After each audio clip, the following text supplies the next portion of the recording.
अब केही महिना अगाडि चाहिँ हामीले OnePlus Nord 4 चाहिँ रिभ्यू गरेको थियौँ हैन तर त्यो फोन चाहिँ अन पेपर दामी भए पनि चलाउँदाखेरि भने खासै त्यस्तो इम्प्रेसिभ थिएन के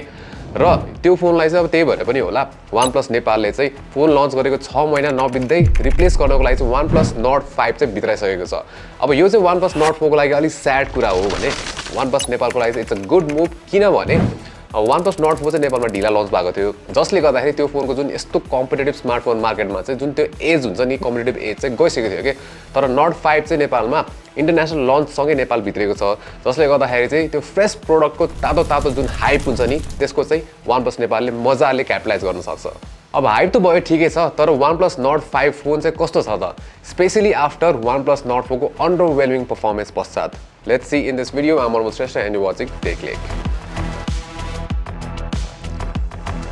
अब बिल्डको कुरा गर्दाखेरि चाहिँ आई थिंक यहाँ चाहिँ OnePlusले अलिकति पहिला सिकेको पार्टहरुबाट चाहिँ राम्रो इम्प्लिमेन्टेसन गरेछ किन भन्दाखेरि OnePlus Nord 4 मा चाहिँ OnePlusले अलि नोस्टाल्जिक हुने गरी चाहिँ मेटल युनिबडी डिजाइन चाहिँ फिर्ता लिएर आएको थियो के अब त्यो हेर्दाखेरि राम्रो थियो र फिल गर्दा पनि राम्रो थियो भने त्यसमा चाहिँ मेटल फोन्सहरुमा चाहिँ के प्रब्लम हुन्छ भन्दाखेरि अलि छिटै तातिने र हिट हुने हुन्छ र हाम्रो टेस्टिङमा नि Nord 4 मा हामीले त्यस्तै रिजल्ट्सहरु चाहिँ पाएको थियौं के र आई थिंक यस्तै प्रब्लमहरुले गर्दाखेरि पनि होला OnePlusले चाहिँ Nord 4 को जुन त्यो युनिबडी मेटल डिजाइन छ नि त्यसलाई चाहिँ ड्रप गरेको छ र यो फोन Nord 5 मा चाहिँ हामीले प्लास्टिक फ्रेम र ग्लास प्याक डिजाइन पाउँछौं अब बिल्ड मटेरियल सँगै डिजाइन पनि चेन्ज भएर आएको छ हैन र मैले तपाईलाई यो फोन देखाए भने चाहिँ हुन्छ नि तपाईँ यो दुईटा फोनमा झुकिनु भएन आई डोन्ट ब्लेम यु किनभने अब यो दुईटा फोन हेरे उस्तै देखिन्छ this is Samsung Galaxy A56 है सो डिजाइन चाहिँ हुन्छ नि अब इन्स्पायर्ड देखिन्छ अथवा सिम्पल कपी पेस्ट हो कि आई डोन्ट नो तर Galaxy A56 चाहिँ अब यो OnePlus Nord 5 भन्दा धेरै नै अगाडि आइसकेको फोन हो हैन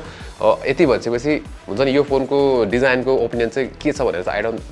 थिंक मैले भन्न पर्छ अब डिस्प्ले चाहिँ यसको नाइस छ है लाइक भाइब्रेन्ट छ ठुलो पनि छ लाइक कलरफुल हुन्छ नि त्यो शार्पनेस पनि राम्रो छ हैन र हुन्छ नि ओभरअल जुन भिङ एक्सपिरियन्स हुन्छ media experience is really nice यो फोनमा त्यसैगरी अब यसमा चाहिँ हामीले HDR सपोर्ट पनि पाउँछौं व्हिच इज गुड र अर्को कुरा भनेको चाहिँ यो इभन यही प्राइस रेन्जमा नि हामीले धेरै फोन्सहरुमा चाहिँ पाउँदैनौं त्यो फिचर यसमा दिएको छ दैट इज डिस्प्ले फिचर र त्यो हो 144 हर्ट्ज रिफ्रेश रेट के हामीले नर्मली अरु फोन्सहरुमा देख्दैनौं तर यो फोनमा चाहिँ प्रोवाइडेड छ अब परफर्मेन्सको कुरा गर्ने हो भने चाहिँ यसमा चाहिँ हामीले Snapdragon 8s Gen 3 चिपसेट पाउँछौं त्यसैगरी यो चाहिँ दुईटा भेरिएन्टमा आउँछ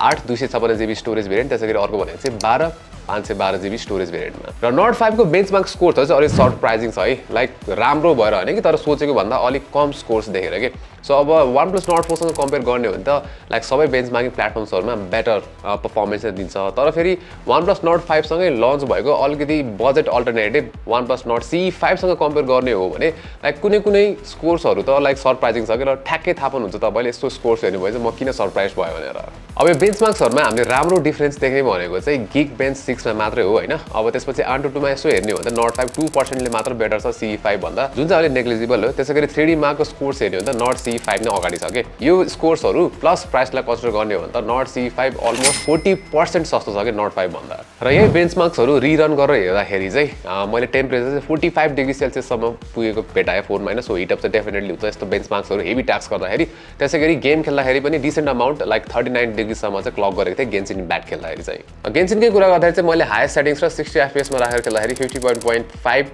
fps को एभरेज पाएको थिए अब स्टडर्सहरु पनि डिसेन्ट अमाउन्टमै थियो तर ओभरअल गेम प्ले चाहिँ ठिकै थियो त्यसैगरी PUBG मा चाहिँ यो फोनमा नेटिभली एक्सट्रिम प्लस सम्मको अप्सन छ जुन भनेको 90 fps सम्मको हो र त्यसमा 88.64 fps को एभरेज थियो व्हिच इज भेरी गुड र यही भेरी गुडलाई ग्रेट बनाउनको लागि चाहिँ यहाँ OnePlusले एउटा सिक्रेट वेपन चाहिँ युज गरेको छ सो तपाईले गेम खेल्दाखेरि चाहिँ टप लेफ्ट कर्नरबाट एउटा ट्रान्सपेरेन्ट बटन स्वाइप गर्नु भयो भने चाहिँ यसको हाइपर बुस्ट भन्ने अप्सन चाहिँ अन हुन्छ र यो चाहिँ खासमा अब गेमिङ सेन्ट्रिक अप्सन्सहरु चाहिँ यहाँ हुन्छ के हैन जस्तै सेटिङ्सहरु हुन्छ जस्तै अब हामीले स्क्रिन रेकर्डिङ त्यसैगरी बाइपास चार्जिङ लक ओरिएन्टेसन यताउता हुन्छ र यसमा चाहिँ परफर्मेन्स बुस्ट सेक्सन भित्र गयौं भने चाहिँ यसमा हामीले अर्को अड्याप्टिभ फ्रेम बुस्टर भन्ने अप्सन पनि भेट्छौं र यो अन गरे भने चाहिँ के हुन्छ भन्दाखेरि लेट्स से PUBG मोबाइलमा म्याक्सिमम 90 fps मात्र सपोर्ट गरिरहेको छ भने हामीले चाहिँ 120 fps पनि अचिभ गर्न सक्छौं कि यो फ्रेम बुस्टरले चाहिँ र यही फ्रेम बुस्टर अन गरिसकेपछि मैले PUBG मोबाइल 90 fps कै सेटिङमा खेले पनि मैले चाहिँ 118.4 fps को एभरेज पाएको थिए के यो फिचर चाहिँ मलाई राम्रो लाग्यो र OnePlusले चाहिँ खासमा यो फिचर युज गरेर 144 fps पनि अचिभ गर्न सक्छ भनेर चाहिँ भनेको छ तर अहिले हामीले टेस्ट गर्दाखेरि चाहिँ यो चाहिँ ट्रु छैन हैन हामीले भने जस्तो 120 fps सम्म चाहिँ पाउँछौं तर मेबी फ्युचर अपडेटमा चाहिँ आउँछ होला त्यसैगरी अरु गेम्स जुनमा चाहिँ 144 fps सपोर्ट गर्छ भनेर चाहिँ भनेको छ जस्तै फ्री फायर म्याक्स त्यसैगरी कल अफ ड्युटी मोबाइल त्यसमा पनि हामीले 144 fps चाहिँ पाएनौं हैन अब फ्री फायरमा चाहिँ हामीले 120 जस्तो एभरेज fps पायौं भने कल अफ ड्युटी मोबाइलमा चाहिँ 91 जस्तो एभरेज एफपिएस चाहिँ पाइरहेको थियो र OnePlusले चाहिँ कल अफ ड्युटीमा चाहिँ 144 एफपिएस नेटिभली नै सपोर्ट गर्छ भनेर चाहिँ भनेको छ होइन सो मेबी फ्युचरमा नि अपडेट चाहिँ आउन सक्छ अब यतिको मार्केटिङ गरेपछि त आउँछ नै होला सायद होइन होपफुली छिटै आओस् अब त्यसै गरी त्यो भइसकेपछि चाहिँ आई थिङ्क 144 एफपिएसमा गेम खेल्न मिल्ने यो one of the first phone नै हुन्छ होला सो बेन्चमार्क स्कोर्सहरू चाहिँ त्यति चित्तबुद्ध नभए पनि आई थिङ्क गेमिङमा चाहिँ नो कन्सर्न चाहिँ यसमा तर पोकेमन गो बाहेक किनभने त्यो गेम खेल्दाखेरि चाहिँ फोन लास्ट नै धेरै हिट भएको थियो र आई थिङ्क त्यो हिटले गर्दाखेरि पनि ब्याट्रीमा चाहिँ अलिक बढी इफेक्ट पाएको जस्तो चाहिँ मलाई फिल भइरहेको थियो अब ब्याट्रीको कुरा आइसकेपछि यसको जुन ब्याट्री क्यापेसिटी छ त्यो चाहिँ म्यासिभ 6800 mAh हो होइन जुन चाहिँ दामी हो तर फेरि मलाई ब्याट्री क्यापेसिटी अनुसार यसको जुन एन्ड्युरेन्स छ त्यो चाहिँ त्यस्तो out of the ordinary feel भएन कि हुन त तपाईँले लगभग 1.5 to 2 डेजसम्म यसलाई पुऱ्याउन चाहिँ सक्नुहुन्छ यसको ब्याट्री लाइफ होइन त्यही पनि हुन्छ नि आई थिङ्क अझै ब्याट्री अप्टिमाइज भयो भने चाहिँ अझै बेटर चाहिँ हुनसक्छ लाग्यो सो मेबी ब्याट्री अप्टिमाइज गर्ने इस्यु छ त्यसै गरी यसको चार्जिङ चाहिँ ठिकै छ 80 वाट हो होइन फास्ट चार्जिङ सपोर्ट चाहिँ गर्छ which is not that fast on paper plus 6800 mAh बिगर ब्याट्री क्यापेसिटीलाई चाहिँ चार्ज गर्नुपर्ने भएको भएर अझै फास्टर चार्जिङ भए चाहिँ बेटर हुन्थ्यो किनभने यो चाहिँ फास्ट नै भयो पनि त्यति हुन्छ नि दामी बबाल खालको फास्ट चाहिँ फिल हुँदैन कि अब क्यामेरा कुरा गर्दा चाहिँ यसमा हामीले पछाडिपट्टि डुअल क्यामेरा सेटअप पाउँछौँ सो यसमा चाहिँ 50 मेगापिक्सलको मेन सेन्सर दिएको छ त्यसै गरी अर्को चाहिँ 8 मेगापिक्सलको अल्ट्रा वाइड सेन्सर भने अगाडिपट्टि चाहिँ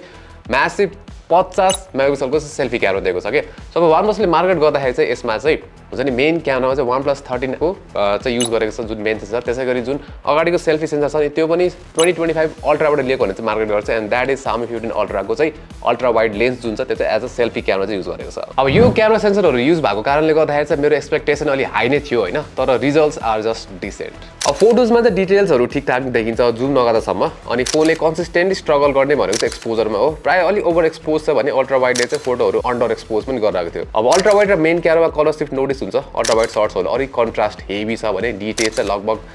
बाँकी नै रहँदैन र यो फोनमा अब 2 times in sensor zoom is quite good है मलाई टेलिफोटो लेन्सको त्यस्तो कमी नै चाहिँ महसुस भएन यसमा तर at the end of the day यो चाहिँ इन सेन्सर जुम नै हो अब फोटोहरू अलिक इन्कन्सिस्टेन्ट अलिक डाइनेको रेन्ज पनि अलिक विक लाग्यो त्यसै गरी पोर्ट्रेट्समा पनि त्यस्तै छ स्थिति आकाशहरू बेला बेला टल्लै हुन्छ त्यसै गरी सब्जेक्ट सेपरेसन पनि अलिक इन्कन्सिस्टेन्ट छ सो कहिलेकाहीँ चाहिँ कलर सिफ्ट पनि देखिन्छ सो अलिक अगाडिसम्मको चाहिँ जुन मान्छेको कपाल हुन्छ त्यो चाहिँ कालै निकालेको भने फेरि पछि खिच्दाखेरि चाहिँ अलिक रातै पनि निकालिदिन सक्छ कि अब ओभरअल जस फोटोजहरू चाहिँ राम्रै देखिन्छ त्यसै गरी पोर्ट्रेट्समा चाहिँ मैले 2 times नै लाइक प्रिफर गराएको थिएँ मोस्टली होइन त्यसै गरी सेल्फिजको कुरा गऱ्यो भने चाहिँ सेल्फिज आर जस्ट डिसेन्ट त्यस्तो अस्टाउन्डिङ चाहिँ केही पनि छैन अब भिडियो चाहिँ मलाई राम्रो लाग्यो यो फोनले अगाडि र पछाडि दुवैबाट चाहिँ 4K 60 सम्म चाहिँ खिच्न सक्छ आफ्टर अल स्ट्याबिलाइजेसन पनि ठिकै छ हल्का फुल्का वोबल्सहरू चाहिँ छ है त्यसै गरी अल्ट्रा स्टेडी मोड अन गर्दा र नगर्दामा त्यस्तो धेरै डिफ्रेन्स छ जस्तो चाहिँ लागेन मलाई जुन कुरा चाहिँ राम्रै हो त्यसै गरी फ्रन्ट क्यामेराबाट नि लिँदा मलाई इन्ट्रेस्टिङ चाहिँ के लाग्यो भन्दाखेरि 0.8x मा चाहिँ फुटेज खिच्न मिल्छ जुन यदि तपाईँ ब्लगहरू गर्नुहुन्छ भने चाहिँ निकै अप्रिसिएट गर्नुहुन्छ अब यो चाहिँ किनभने अलिकति वाइड फिल्ड अफ भ्यू हुँदा पनि वरिपरिको कुराहरू नि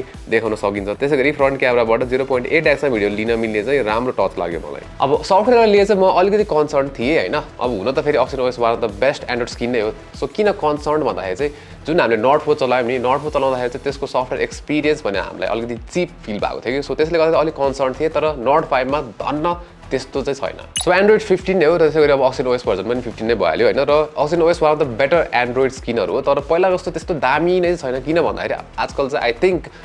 मोर हुन्छ नि आइफोनको स्टाइल चाहिँ कपी गरेर जस्तो फिल हुन्छ र सफ्टवेयर मात्र होइन त्यो चाहिँ अब हामीले अलिकति हार्डवेयर देख्छौँ सो तपाईँले यहाँ हेर्नुभयो भने जुन आइकोनिक अलर्ट स्लाइडर छ नि त्यसलाई निकालेर चाहिँ यहाँनिर यो एक्सन बटन हो सरी प्लस की भनेर चाहिँ आएको छ सो यसले पनि एक्सन बटन जसरी नै प्लस कीले पनि डिफ्रेन्ट एक्सन्सहरू चाहिँ ट्रिगर गर्न सक्छ र कस्टमाइजहरू पनि गर्न मिल्छ including sound profile so alert slider kind of lives on भनौँ न अब यहाँ दामी कुरा चाहिँ के छ भन्दाखेरि माइन्ड स्पेस सो यो चाहिँ के हुन्छ भन्दाखेरि तपाईँ फोन चलाइराख्नु भएको छ र जेसुकै गर्दाखेरि पनि तपाईँलाई केही कुरा सेभ गर्न मलाई भने बेसिकली यो प्लस की थिच्ने र फोनले चाहिँ स्क्रिनसट लिन्छ र त्यहाँ भएको कन्टेन्टहरूलाई एनालाइज गरेर चाहिँ एउटा एआईले चाहिँ बुलेट पोइन्ट्सहरू चाहिँ दिन्छ कि सो यो चाहिँ राम्रो छ तर यो फिचर मैले पहिला कहाँ देखाएको थिएँ यार